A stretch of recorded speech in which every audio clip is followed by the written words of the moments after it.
Well, now you can add murder to the list of charges against that hit-and-run driver, Ronald Popadich. And he has been talking non-stop to the police since his arrest. His confessions are chilling. Fox 5's Harry Martin joins us from the East Village with the latest. Harry. That's right, Rosanna. We are learning more and more about this man, who some are calling a hit-and-run monster. He allegedly went on a bizarre two-day hit-and-run spree. Here's Mike Sheehan with that part of the story. Well, Ronald Popadich saw the judge here in New Jersey today. He was hit with a variety of very serious charges. But detectives in both New York and New Jersey say this is just the beginning. This is the man cops say mowed down 26 pedestrians in Midtown during two wild hit-and-run sprees. Ronald Popadich now faces murder charges in New York after a 42-year-old pedestrian run down on Tuesday died at St. Vincent's Hospital. And when nabbed, cops say the 38-year-old loner allegedly made a full confession, saying he drove back to Midtown to kill more people, squashed them like roaches. Popadich also allegedly admitted to shooting Lisa Gotkin, the 40-year-old married mother who he says he shot because she refused to take their platonic relationship further. And he didn't stop there. Detectives say Popadich then told them that he shot a medallion cabbie at 14th Street and 2nd Avenue just because he felt like shooting someone. Popadich also allegedly told cops he stalked the woman whose VW Jetta he carjacked at gunpoint and then used in a wild rampage in Midtown, leaving his .32 caliber gun on the back seat.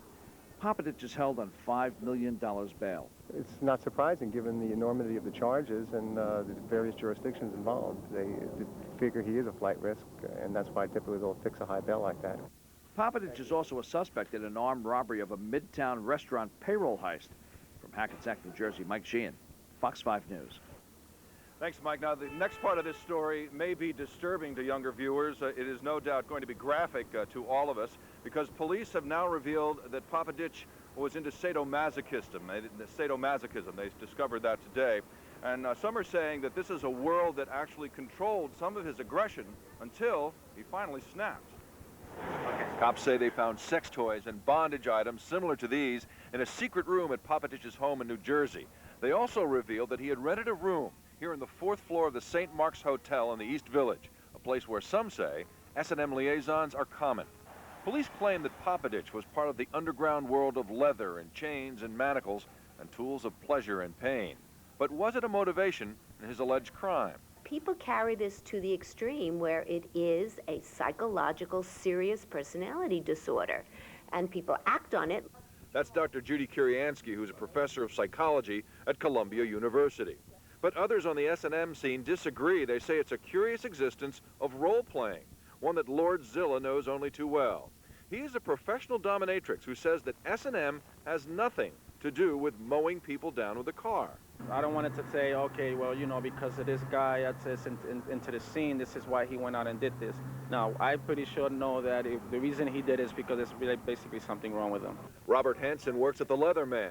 It's one of the village's oldest and most famous leather goods stores. He says that S&M has nothing to do with the pathological mind of a hit-and-run driver who says he wants to hurt people. It's not about force or violence.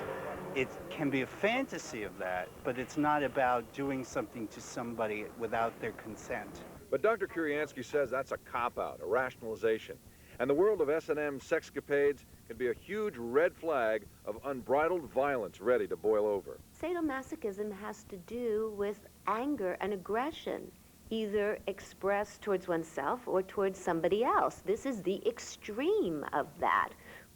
Of course, the big question now is what triggered Popadich to do what he allegedly did. That is something that's going to be examined over the next several weeks. We're live in the East Village. Harry Martin, Fox 5 News.